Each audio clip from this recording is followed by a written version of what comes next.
stood me up.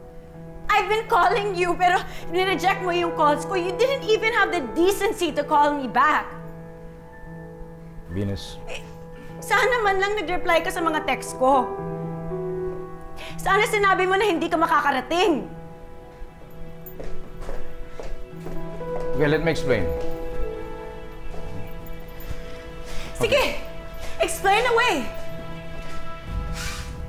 Venus. O ano? Ano? Hindi ka makasagot? Alam mo bang hinintay kita? For almost 3 hours, Carlos!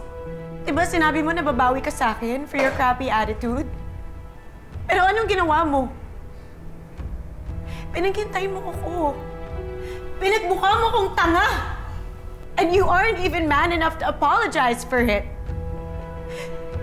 Napaka-insensitive mo naman.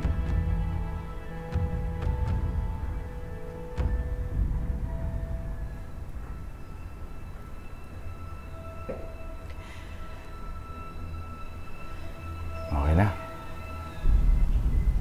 Tapos ka na. Pwede na akong magsalita.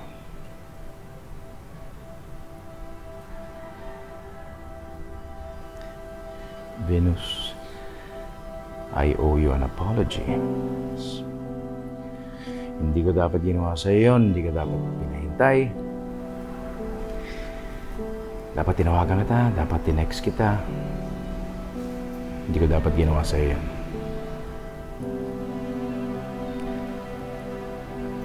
Pero, please, huwag kang magsasalita sa akin ng ganyan. Huwag mo ako parang ninanag na parang asawa mo ko. Hindi tayo mag-asawa, Venus.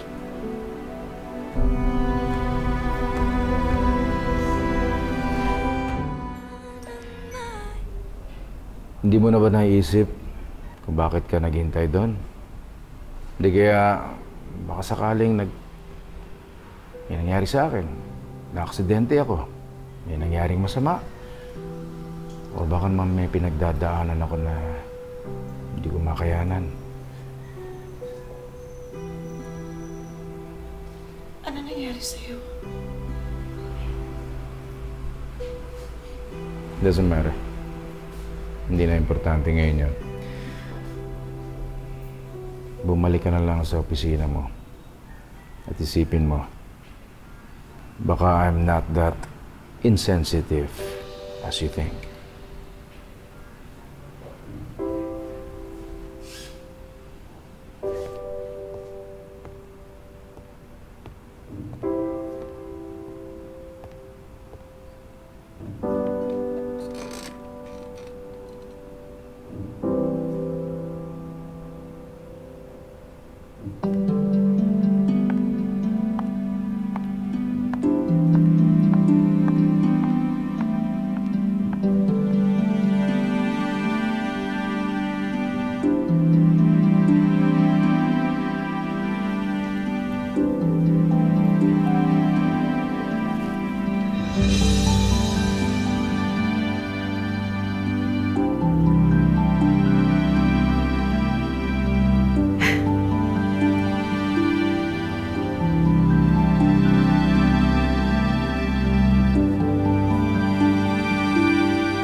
Really, Carlos?